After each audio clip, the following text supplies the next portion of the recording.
فوج کی ترتیب اور صحابہ رضی اللہ عنہم کے لڑکوں کا شوق جہاد۔ مدینہ سے نکل کر جب فوج کا جائزہ لیا گیا تو کم سن بچے واپس کر دیے گئے، مگر بچوں میں جہاد کے ذوق و شوق کا یہ عالم تھا کہ جب رافع بن خدیج رضی اللہ عنہ سے کہا گیا کہ تمہاری عمر کم ہے، تم واپس جاؤ، تو پنجوں کے بل تن کر کھڑے ہو گئے کہ اونچے معلوم ہونے لگے، چنانچہ وہ جہاد میں لے لیے گئے۔ سمرہ ابن جندب رضی اللہ عنہ جو ان کے ہم عمر تھے، جب انہوں نے دیکھا تو عرض کیا کہ میں تو رافع کو لڑائی میں پچھاڑ سکتا ہوں، اگر وہ جہاد میں لیے جاتے ہیں تو مجھے بدرجہ اولا لینا چاہیے۔ ان کے کہنے کے مطابق دونوں میں مقابلہ کرایا گیا۔ سمرہ رضی اللہ عنہ نے رافع کو پچھاڑ دیا اور ان کو بھی جہاد میں لے لیا گیا۔ الغرض مقابلے پر پہنچ کر نبی اکرم صلی اللہ علیہ وسلم نے صف آرائی فرمائی۔ احد پہاڑ پشت کی طرف تھا، اس لیے اس کی طرف سے غنیم کے آنے کا احتمال تھا۔ آپ صلی اللہ علیہ وسلم نے 50 آدمی پہاڑ پر پہرے کے لیے کھڑے کر دیے اور فرمایا کہ مسلمانوں کو فتح ہو یا شکست، مگر تم اپنی جگہ سے نہ ہلنا۔ لڑائی شروع ہوئی اور دیر تک گھمسان کی لڑائی کے بعد جب فوجیں ہٹیں تو مسلمانوں کا پلہ بھاری تھا۔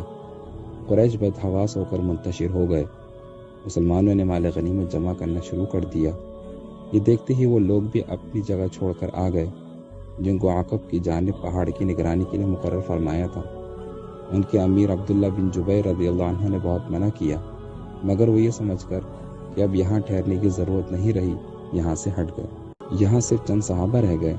یہ دیکھ کر خالد بن ولید نے، جو ابھی تک مسلمان نہیں ہوئے تھے اور کفار کی طرف سے لڑ رہے تھے، عقب کی جانب سے دفعتاً حملہ کر دیا۔ عبداللہ بن جبیر اور ان کے باقی ماندہ ساتھیوں نے نہایت جانبازی کے ساتھ ان کا مقابلہ کیا۔ بالآخر سب شہید ہو گئے۔ اب راستہ صاف ہو گیا۔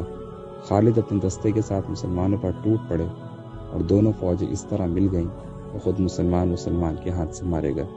مصعب بن عمیر رضی اللہ عنہ شہید ہوئے، جو کہ حضرت صلی اللہ علیہ وسلم کے مشابہ تھے۔ ان کی شہادت سے یہ مشہور ہو گیا کہ حضرت صلی اللہ علیہ وسلم شہید ہو گئے۔ روایات میں ہے کہ کسی شیطان یا مشرک نے زور سے یہ آواز دے دی کہ محمد صلی اللہ علیہ وسلم قتل ہو گئے۔ اس خبر کا مشہور ہونا تھا کہ مسلمانوں کی فوج میں مایوسی چھا گئی۔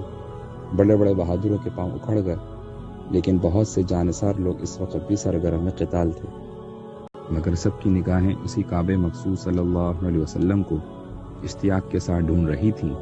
سب سے پہلے حضرت کعب بن مالک رضی اللہ عنہ کی نظر آپ صلی اللہ علیہ وسلم پر پڑی تو انہوں نے خوشی سے پکارا کہ مبارک ہو رسول اللہ صلی اللہ علیہ وسلم، یہاں بخیر و عافیت تشریف فرما ہیں۔ یہ سنتے ہی صحابہ رضی اللہ عنہ آپ صلی اللہ علیہ وسلم کی طرف دوڑ پڑے، مگر سات کفار نے بھی سب کی طرف سے ہٹ کر اسی جانب رخ کیا۔ کئی مرتبہ آپ صلی اللہ علیہ وسلم پر حملہ ہوا، مگر آپ صلی اللہ علیہ وسلم محفوظ رہے۔ ایک مرتبہ جو کفار نے ہجوم کیا تو ارشاد ہوا کہ کون مجھ پر جان دیتا ہے۔ حضرت زیاد مع 4 صحابہ کے آگے بڑھے، سب کے سب نہایت دلیرانہ جنبازی کے ساتھ شہید ہو گئے۔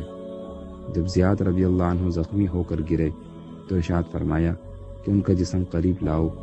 لوگ اٹھا لائے۔ اس وقت تک کچھ جان باقی تھی، قدموں پر منہ رکھ دیا اور اسی حالت میں جان دے دی۔ سبحان اللہ۔